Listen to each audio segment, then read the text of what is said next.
audiencia comparece José Antonio Sobrón Torre, abogado de la Defensoría Penal Pública, para recurrir de amparo a favor de José Luis Cáceres Martínez en contra del Juzgado de Garantía de Puente Alto por haber decretado en su contra la medida de apremio de arresto por 15 días por incumplimiento de una medida cautelar y posterior desacato, vulnerando gravemente los derechos del amparado, específicamente el derecho de libertad personal y seguridad individual.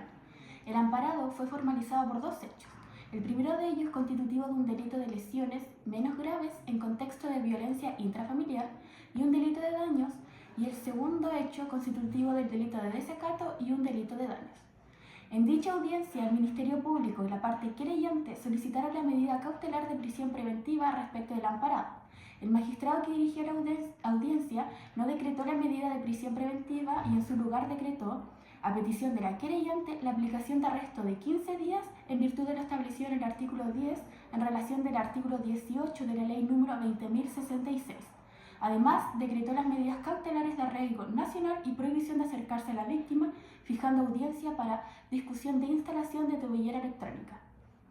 Esta medida vulnera el derecho de libertad del amparo, esgrime que la medida de arresto fue impuesta en virtud de una norma que, según la ley ya mencionada, es competencia exclusiva de los juzgados de familia. Sostiene que el juez que impuso el arresto interpretó erróneamente la ley al aplicar el artículo 18, que faculta a los tribunales penales para imponer arrestos en casos de incumplimiento de medidas cautelares relacionadas con violencia intrafamiliar constitutivas de delito. Sin embargo, aclara que estas disposiciones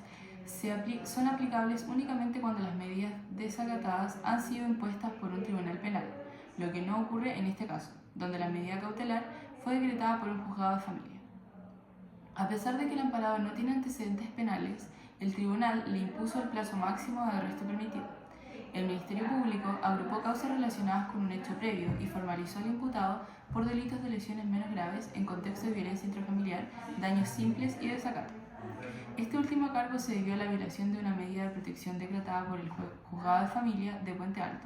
la cual prohibía al imputado acercarse a la víctima a menos de 200 metros. El juez indica que evaluó las alegaciones de los intervinientes y consideró que el imputado cumplía con los requisitos para la prisión preventiva. Sin embargo,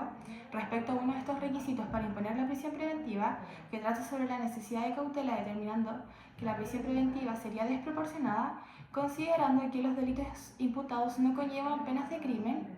que dos de ellos tienen penas alternativas de multa y que el imputado tenía una conducta anterior irreprochable. Por ello, decretó medidas cautelares alternativas como el arraigo nacional y la prohibición absoluta de acercarse a la víctima a menos de 500 metros, además de fijarse una audiencia para el día 5 de septiembre para discutir el control telemático de la medida. Añade que a pesar de rechazar la prisión preventiva, decidió aplicar el arresto de hasta 15 días.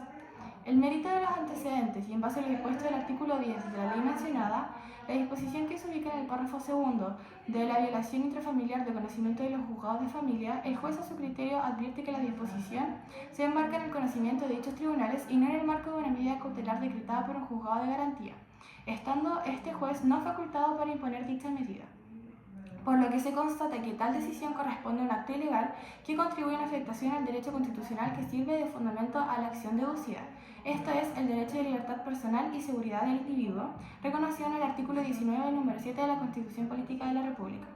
Además, lo dispuesto en el artículo 21 de la Constitución y el auto acordado sobre la materia, se acoge el recurso de amparo interpuesto en favor a José Luis Cáceres Martínez en contra del Juzgado de Garantía de Puente Alto, dejándolo sin efecto la resolución que le impuso a 15 días de arresto.